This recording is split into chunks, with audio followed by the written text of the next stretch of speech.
Hello guys, and welcome back to my channel. I'm super excited about today's video. So we're just going to get straight to the point. Today's video is going to be my lower body session. I love filming these. I think it's super motivating, and also I know you guys love to see workouts in the gym. So right now I'm just starting with a warm-up circuit. I just really want to be able to warm up the glutes and make sure they're activated before I go on to my larger, compound, more intense exercises. So the key for anything quadruped here, which is when you're on all fours, is to make sure that you're not arching your back or anteriorly pelvic tilting, and you just want to make sure that you have just enough range of motion that you are firing and activating the glutes.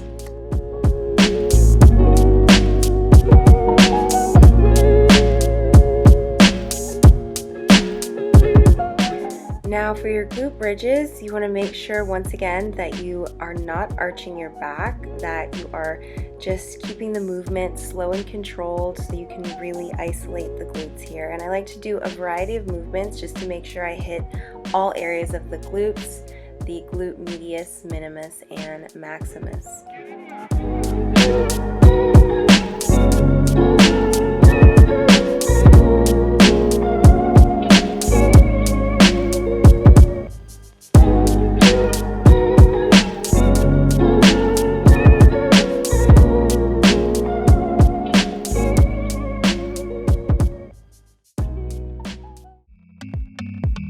Alright, so now it's time to get into the good stuff. So the first exercise I'm doing is a compound movement.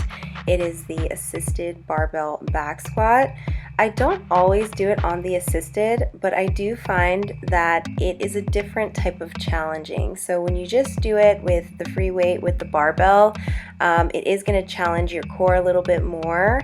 But here I find it sort of isolates the glutes just a little bit more, just because you can sort of lean back into it a little bit more.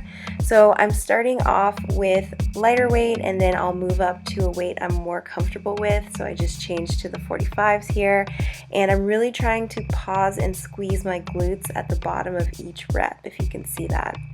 I also want to make sure I'm not arching my back, and yeah, those look pretty good to me.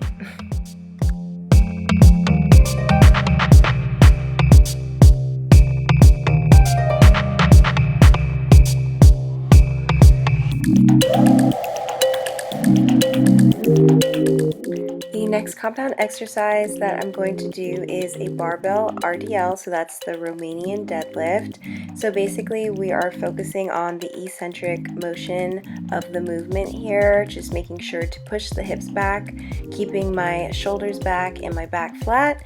This I'm going to feel in my glutes, hammies, and back.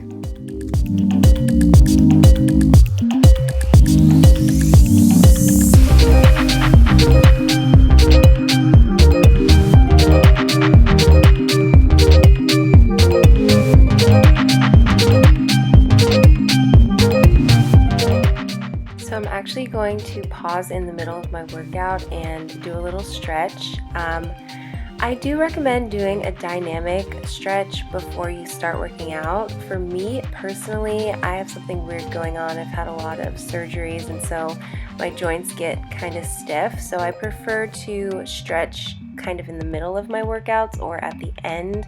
But if you want to stretch before, I would definitely recommend a dynamic stretch.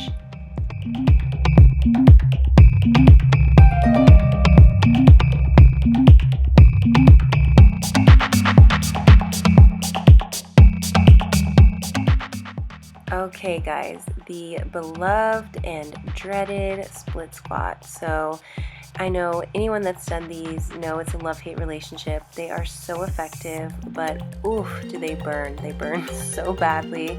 You can tell by the look on my face. I'm just sort of trying to conjure up some, energy from somewhere to get through these, but I really do love incorporating these into my leg days. They're great for the quad, the glute, the hamstring, all that great stuff.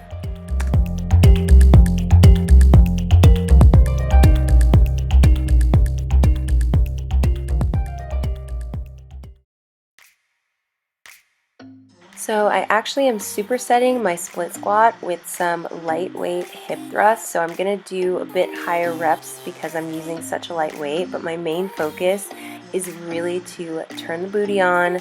The split squat is also working the butt, but I'm feeling it a lot more in my quads. But I'm just going back and forth between quads and glutes and hammies, and I feel like it's a nice challenging balance.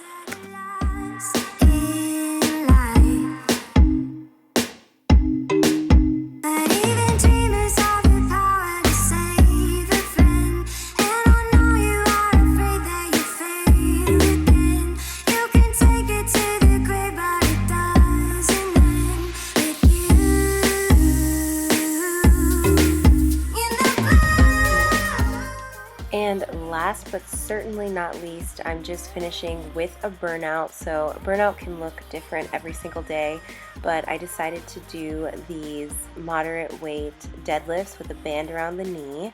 So I also could have elevated my heel just to sort of hit the quads a little bit more, but I just sort of went constant tension, high reps, moderate weight, and oh my gosh, this was a total killer, a nice way to cap off my lower body session.